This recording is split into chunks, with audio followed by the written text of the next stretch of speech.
दोस्तों, आप सभी का स्वागत है pop pop Toons official stories में। सो दोस्तों, ये नई कहानी शुरू से पहले जल्दी से इस वीडियो को लाइक, शेयर एंड कमेंट कर दीजिए और हमारे इस नए चैनल को सब्सक्राइब कर दीजिए, क्योंकि हम आते हैं हमेशा एक नए किस्से के साथ।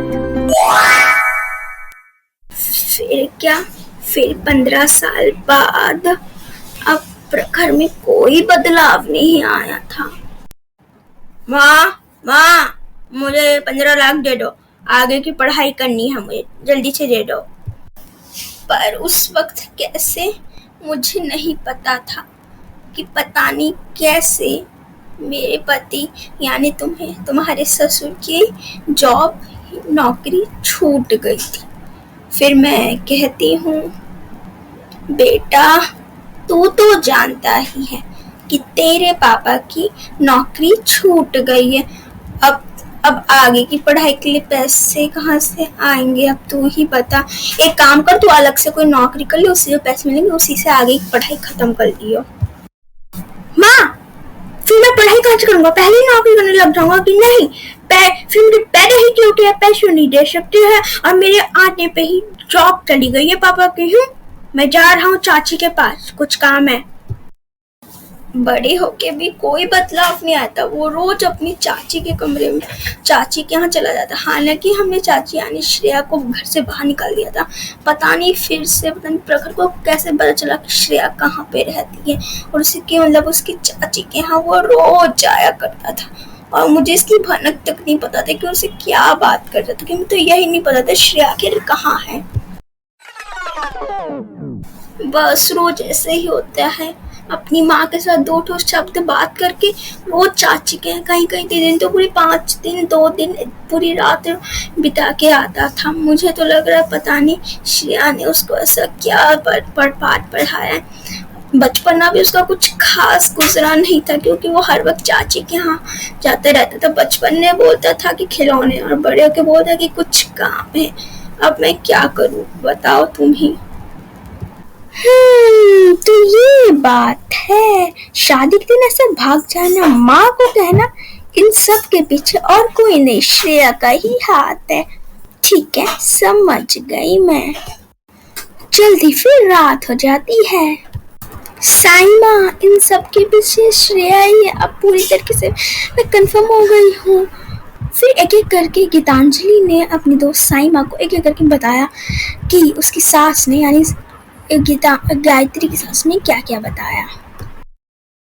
देख गायत्री, मैं कह रही थी ना ये ऐसा ही होगा, लेकिन अब तू बता कि अब मैं क्या करूं। प्रखर को कैसे श्रेया की सच्चाई बता, उसके कारनामों के बारे में। कैसे मैं प्रखर से बहुत प्यार करती हूँ। ओहो, मैं हूँ ना, तो देख करूंगी क्या मैं, जिससे प्रखर खुद आएगा तुम्हारे पास और उसके पास भी वैसे ही होगा जैसे तुम्हारे साथ हुआ है गायत्री। तो सुनो, बड़ा मजा आएगा। ये परफ्यूम इतना खुशबूदार है ना, ये मजा आ जाएगा। अब भी मैं जस्ट प्रखर को कॉल करती हूँ, फिर अपने घर में बुलाती हूँ।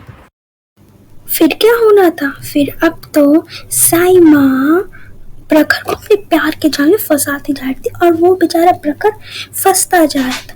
ये नहीं, कंपनी ऑफिस में भी बार बार साइमा प्रखर के करीब आने की कोशिश करती थी और उसे ढेर सारी ऑफिस में भी बातें किया करती थी। फिर एक दिन साइमा एक चाइनीज रेस्टोरेंट में प्रखर को बुलाती है अपने पास। प्रखर, अब मुझे तुम्हारे से शादी करनी है, तुम अपनी मम्मी से जाके बोलो ना। हाँ, क्यों नहीं।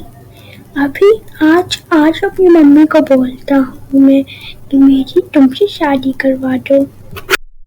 फिर प्रखर पहुँच जाता है अपनी माँ के घर और कहता है, माँ, मुझे एक लड़के से प्यार हो गया जिसका नाम है साइमा, मुझे जल्दी शादी करवा दो, मुझे कुछ नहीं सुनना है। अच्छा, सब्र करो बेटा, ठीक है, मैं जल्दी पंडित जी को बुला के शुभ डेट फाइनल कर दूंगी। तुम जाओ, अब थोड़ा फ्रेश हो जाओ। फाइनल जाके प्रखर की माँ भी मान जाती है। जल्दी श्रेया पंडित को बना के शुभ दिन निकाल देती है। लेकिन एक बात तो थी, जब शादी के बस 2-3 दिन पहले से ही साइमा ने इग्नोर करने लगा, अवॉइड कर रहे थे प्रखर को, पता नहीं क्यों। लेकिन शादी के दिन बारात लेके जब प्रखर और श्रेया साइमा के घर पहुंचे तो वहां पे एक भी कुछ भी इंसान नहीं था, कोई सजावट, कोई डीजे वेयर, कुछ नहीं था। मतलब ताला लगा हुआ था उसके, मतलब लॉक था वो घर पूरा का पूरा। बेटा यहाँ पे कहाँ है? कोई बारात कुछ कुछ नहीं है। साइमा का तो घर नहीं है, लेकिन ये क्या वो लड़की कहीं भाग तो नहीं गई शादी के दिन? पता नहीं माँ, उसने ये सब क्या हो गई, तो डिट्टो वैसे ही हो रहा है जैसा मैंने वो गायत्री से शादी करने के दिन छोड़ दिया था, वो भी भाग गई है कहीं पे। अब हम क्या करें? इसके आगे क्या होने वाला है ये जानने के लिए जरूर देखिएगा हमारा अगला एपिसोड। सो दोस्तों, अगर आपको ये वीडियो अच्छी लगी हो तो लाइक, शेयर, कमेंट एंड हमारे इस नए चैनल को सब्सक्राइब भी कर दीजिएगा।